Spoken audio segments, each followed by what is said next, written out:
उल्फा के सरगना अरविंद राजखोवा को 12 दिनों की पुलिस हिरासत में भेज दिया गया है। शनिवार शाम अरविंद राजखोवा के अलावा उल्फा नेता राजू बरुआ और राजा बोरा को गुवाहाटी में सीजेएम की अदालत में पेश किया गया।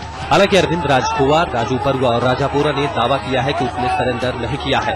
अदालत में ले जाते वक्त अरविंद राजखोवा ने कहा है कि हथकड़ी लगाकर कोई शांति वार्ता नहीं हो सकती। राजखोवा के वकील ने भी सरेंडर की खबर से इनकार किया। Clear cut case of arrest, no surrender, no surrender, no surrender. उधर अरविंद राजखोवा के भाई अजय राजखोवा ने भी शांति वार्ता की हिमायत की है। पुस्तक के बारे में जितना ही करना होगा इतना ही करने से अच्छा है। ये तो अब साफ हो गया है कि अरविंद राजखोवा, राजू बरुआ, राजा बोरा को सरकार ने गिरफ्तार किया है, मगर जो चीज साफ नहीं हुआ कि इससे चलते क्या शांति प्रक्रिया पर असर पड़ेगा, ये तो आने वाले दिन ही बताएगा। कैमरा पर्सन तापस बैरी और प्रणब कुमार दास के साथ अभिजीत नंदी मुजुमदार, गुवाहाटी, आज तक। कच्छ के रण में यह है गुजरात के मुख्यमंत्री नरेंद्र मोदी। उनका अंदाज राजनेता से ज्यादा एक सीईओ जैसा, जो रेगिस्तान के बीहड़ में मैनेजमेंट गुरु की तरह चुनौती का काट ढूंढने आया हो।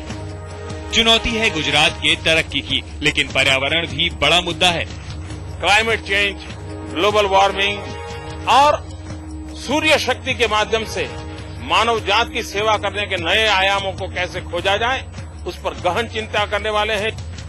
इस बैठक में गुजरात सरकार के करीब 300 अफसर और राजनेता शामिल हो रहे हैं। उनको प्रेरित करने के लिए मोदी ने मिसाइल मैन यानी पूर्व राष्ट्रपति अब्दुल कलाम को भी खास तौर से बुलाया है। अब जहां एक तरफ ग्लोबल वार्मिंग के मुद्दे कभी मालदीव के समंदर में तो कभी नेपाल में एवरेस्ट पर बैठक हो रही है, ऐसे में मोदी भी रण के माध्यम से अपनी बात लोगों तक पहुंचाना चाहते हैं। दीमन पुरोहित, कच्छ, आज तक।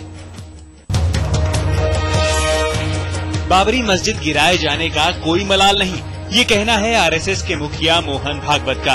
6 दिसंबर को इस घटना के 17 साल पूरे होने जा रहे हैं। इससे ठीक एक दिन पहले मोहन भागवत ने कहा कि उन्हें मस्जिद गिराए जाने का कोई पछतावा नहीं और उनका संगठन हमेशा राम मंदिर की मुहिम से जुड़ा रहेगा। भागवत ने लिब्राहन कमीशन की रिपोर्ट पर भी सवाल खड़े कर दिए। कोई कॉन्स्पिरेसी वगैरह उसमें नहीं थी, आंदोलन जरूर हुआ था, सारी जनता की, हिंदू जनता की भावना थी। विश्व हिंदू परिषद नेता अशोक सिंघल भी आरएसएस की विचारधारा से काफी हद तक इत्तेफाक रखते हैं। अफसोस उन्हें भी नहीं है। उनकी माने तो बाबरी मस्जिद गिराए जाने की कोई साजिश नहीं रची गई थी।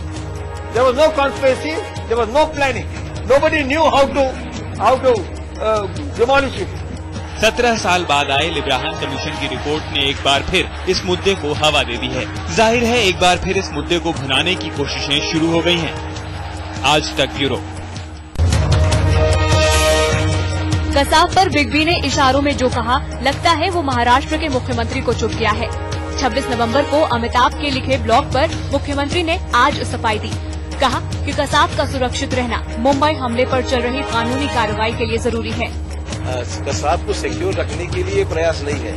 कसाब जब तक ये वर्डिक्ट कोर्ट में अंतिम नहीं होता है, तब तक कन्विक्शन जब तक नहीं होता है, तब तक पूरी जानकारी लेने के लिए उसका रहना अस्तित्व है, ये बहुत जरूरी है, ये मैंने कहा।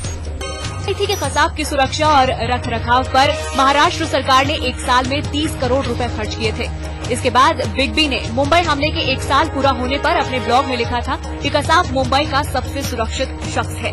उन्होंने मुंबई पुलिस पर चुटकी लेते हुए ये लिखा कि मुंबई में एक आतंकवादी जितना सुरक्षित है उतना आम आदमी नहीं है। बिग बी का यही बयान महाराष्ट्र सरकार को खल रहा है। विद्या, मुंबई, आज तक।